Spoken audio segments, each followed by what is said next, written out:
aabangan nilang sa'yo? Abangan niyo po ako sa mga teleserye or sa Talaga mga yan, ha?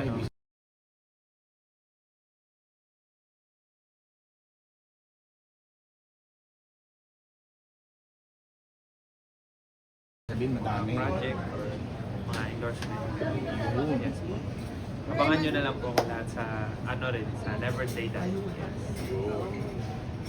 Pero Emma, na-expect mo to? Parang ang dami Sa agad. I Am Worldwide. Yes. Pero Emma, na-expect mo to? Ang daming endorsement, ang daming project, ang lakas mo sa social media. Ano to, na-expect mo dati? Hindi ko po alam talaga. Panginoon lang na nag-guide sa buhay ko. Actually, hindi ko nga alam na magiging endorser ako tsaka magiging artista ako. Biglaan lang. Ano sabi ni Pamo? Po, Ano sabi ni Daddy? siyempre sobrang saya niya po. Tsaka sobrang proud niya po sa akin. Happy naman ako na napasaya ko sa Kailan ang next laban? Hindi pa alam eh. Eh, Yes, abangan niya na lang. may kinatatakutan ka ba sa showbiz? Siguro ang maligaw yung landas ko, lumaki yung ulo ko, maging mayabang ako. Other ng mga other days wala na. Game naman yung pamalo. Eh, anong pinakamahirap na tanong na tinanong sa'yo tungkol sa showbiz? If if mag-artista daw ako or magbubok. Siyempre, boxing. Kasi yun talaga yung passion ko guys eh. Pero if meron namang free time, siyempre, why not? Kailan nagka-girlfriend ka? Secret. Di Siguro kayo nanonood ng Fast Talk. Nanonood kami. Eh, ba't sino mga girlfriend material sa showbiz na may isasuggest mo? Wala mo. Secret. Pero Lili, ba parang in-offer din ba sa'yo yung tama ko? Yung napunta kayo kasi sabi nila dapat nagpapagay sila sa boxing. Di naman sa nakikialam pero hindi ko alam eh. Decide na decision yun nila. So, abangan nyo na lang po. Baka mag-guess ka doon. Yes.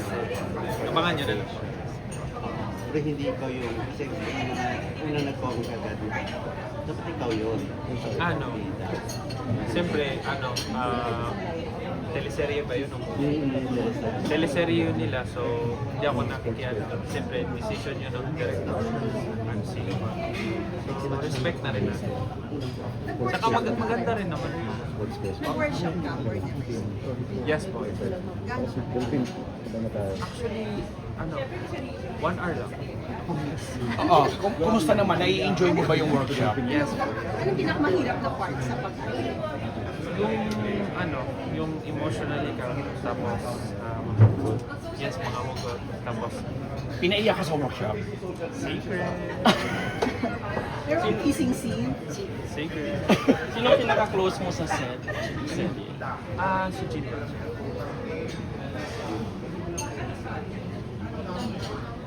Kasi akala talaga nila, kasi simula yung crush ko siya. Akala nila, tuloy-tuloy mo na yung daw. So, so na-outdoor? Secret. mas may pinaprioritize ko. Yes, more ako sa guidance na point. Yung guidance ba ng Panginoon sa'yo? Focus lang muna.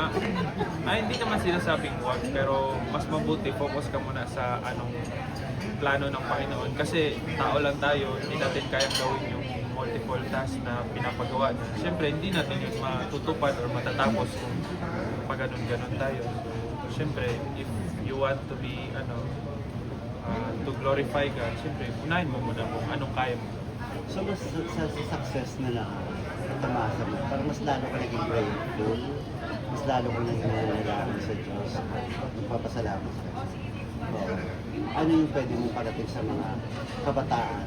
Ikaw nga, of course, pag masasabi natin tama yung landas na tinatahak mo dahil sa mga panalangin mo sa Kanya. Lagi lang kayo mag-pray.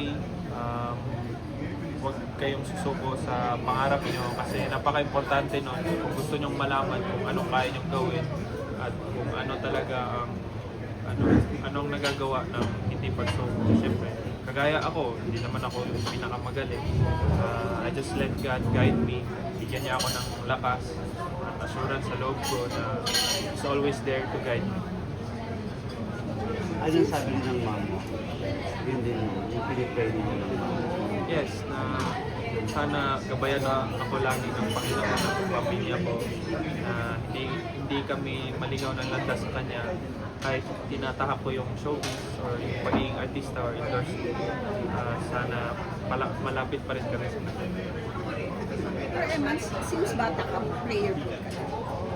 Actually, nakilala kong Panginoon nung 12 years old ako. Mas lalo ko siyang naintindihan na unawaan na yung bata ako nagpe-pray din. Nagbabasa ka ng Bible every day. Yes po. Day and night. Basta lang, kasi parang mas mabuting piliin na lang din before nung lumabas ka nun, yung mga comments sa mga netizens na parang hindi lang yung support ng father mo. Pero later on, medyo nabasa na parang hindi naman pala siya nagkulang. Hindi naman po actually. Nagbigay ng bahay na sinirhan naman sa training, pati yung relo daw, may mga lumalabas na gano'n. So ano yung pwede mo sa atin? Actually, full support talaga siya. May Noon pa. Hindi naman sa pero may time lang talaga na busy siya. So, hindi ko rin siyempre noon yun, nasa politics siya, saka nagpo-boxing siya. Siyempre, my dad is also an idol from some people. Pero full support talaga siya sa akin, pati sa boxing. Hindi siya nagkulang sa akin. Lagi niya akong pinapaalala na mag-pray, always be humble. Ngayon daw, mas may time na siya sa'yo. Yes po. Kasi busy na rin ako sa work ko eh. So, tapos meron pa boxing. So, ako, masyado ng yung oras ko. So, yung oras ko. Pero pag may time naman, If ever ba, Eman, gusto mong maipalabas sa TV yung naging buhay mo simula pagkabata? Diba may mga ganon? Yes po. True to life. So, open ka naman sa ganon. Open naman po. Sino gusto mong gumanap bilang ikaw? Hindi ko pa naisip pero if ever na pwede rin naman. Pwede rin. Pero Okay na, Emma. Okay na. Okay. Okay, yung mga next batch na lang, Joy, Eman, picture nga.